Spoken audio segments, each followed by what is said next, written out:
sau dan Bayero, Aminu ado ne yau da ban Kano.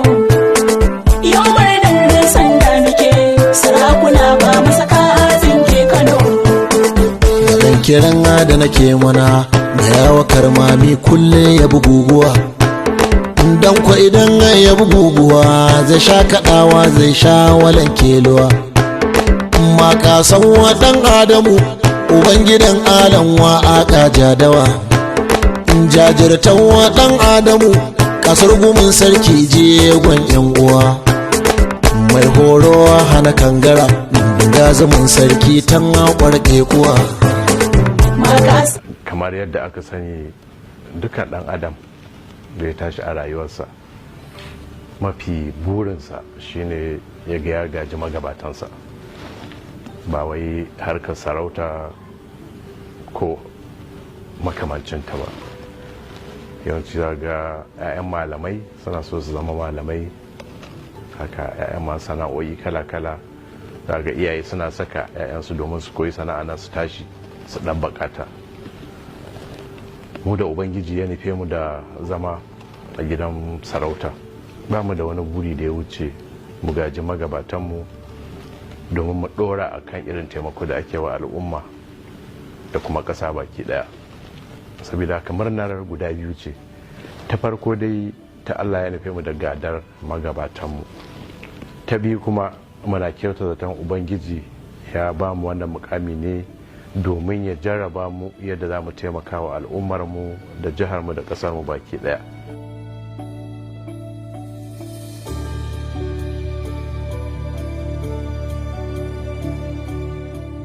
To bayan tabbatar da mu sarautar Kano, mu ba mu ga wani abu da aka ce na rashin jin daɗi ba, domin a da an yi wa wasu kuma don mun haɗa kanmu mun taimaka musu.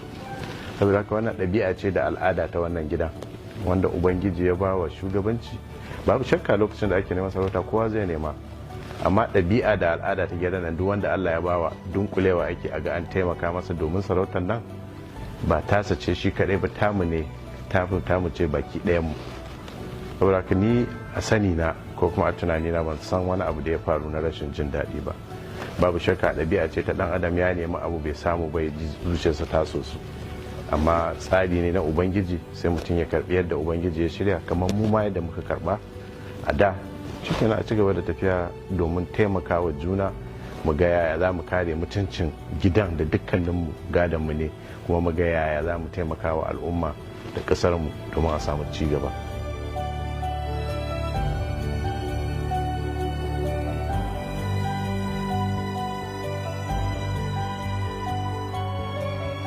Da farko kullum na kan so na gyara kalmar talakawa nan, ban cika jin daɗin ta ba.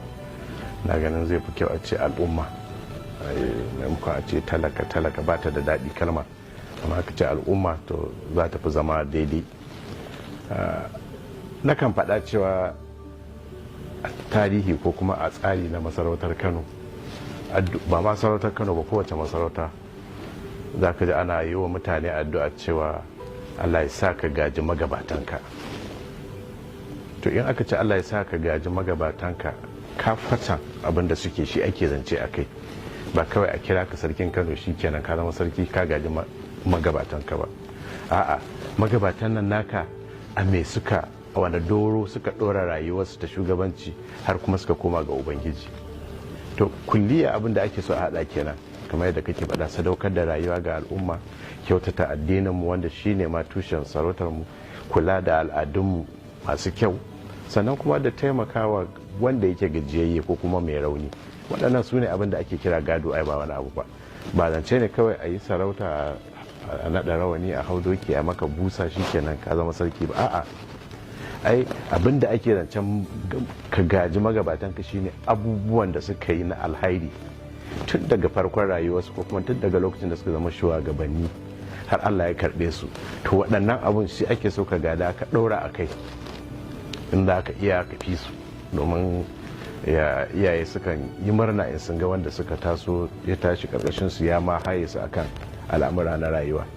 Saboda haka babu shakka abin da muka tashi muka gani magabatanmu suna yi, kamar yadda nake faɗa watakil da kan sarki alhaji wanda shine kaka a gare mu duk da ba mu zamani da shi ba, amma mun riski abubuwa da aka samu kusan zamani ta kansa ya fara riskar masarautar nan lokacin da abubuwa suka zo na ci gaba na zamani. Mun samu daidai gwargwado kamar sarkin Kano halifa na ɗaya, Sanusi na ɗaya, mun san irin gudunmawar da ya bayar. Haka kuma Allah ya kawo sarki Inuwa duk da bai daɗe yana sarauta ba, amma shi ma akwai gudunmawar da ya bayar.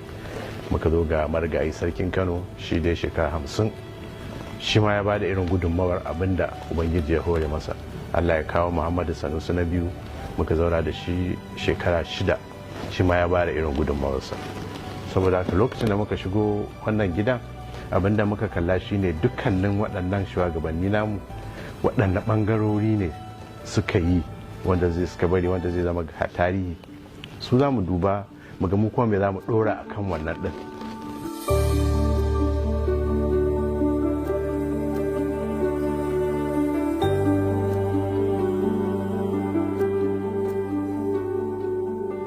To alhamdulillah, kamar yadda na faɗa, gadon nan da ake zance gado ne na gaskiya, kuma a iyaka tunani na dukkan wanda Allah ya gadar masa magabatansa, ba na tsammanin in dai wannan turbar zai ga wani abu wanda zai zama yana da kwatankwaci da abin da zai bata al'umma ko zai kawo matsala ga al'ummar da yake shugabanci, sai dai bisa kuskure, domin dukkan dan adam tara yake bai cika 10 ba.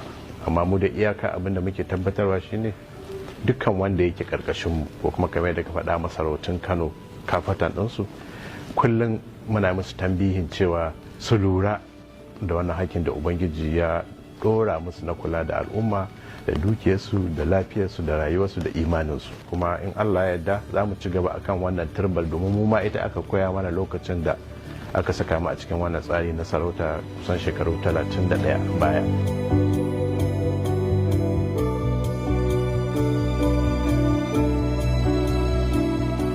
Ina ganin iyaka tsarin da muke kai a yanzu, musamman na kula na wanda muka jaddada jihadin Usman dan Fodiyo, muke kula da addininmu da na al'ummarmu, muke kula da ɗabi'unmu da al'adunmu na gargajiya, inda muke ƙoƙari mu tsarkake masu kyau mu ɗora marasa kyau a ƙoƙarin jinye su. Idan muka tsaya ga wannan kawai ya ishe mu abinda za mu taimaka wa al'umma a daidai ɓangaren gudunmawa da za mu bayar. Amma kamar yadda na ce, idan sauran iyayena waɗanda suka shuɗe da kuma waɗanda suke kai a yanzu sun nuna cewa akwai bukatar haka, to ai ba zan iya cewa a'a ba, domin na tabbatar abin da suka hango ban hango ba.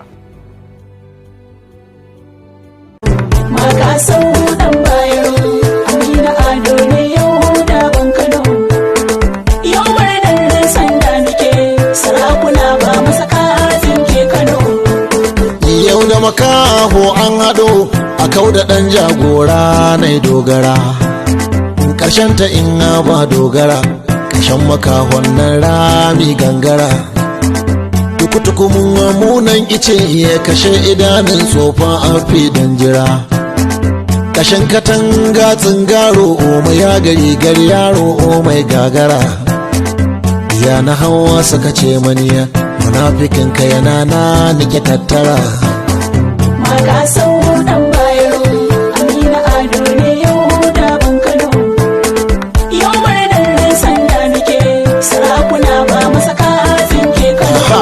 Aha, sarki 10 ake faɗi, zamani 10 da kan mamlaka. Da tankaɗe har rairaya a ana bukata ta su kowace mamlaka, domin gudun cin duddige da toshe ƙofofin sharrin 'yan baka. A zan kulawa jajira a idan kaɗan tausa sai ka zaɓaɓɓaka. Shi ɗan mutum a dangin zuma sai dai da zafi sannan aka kyankyama. Makasan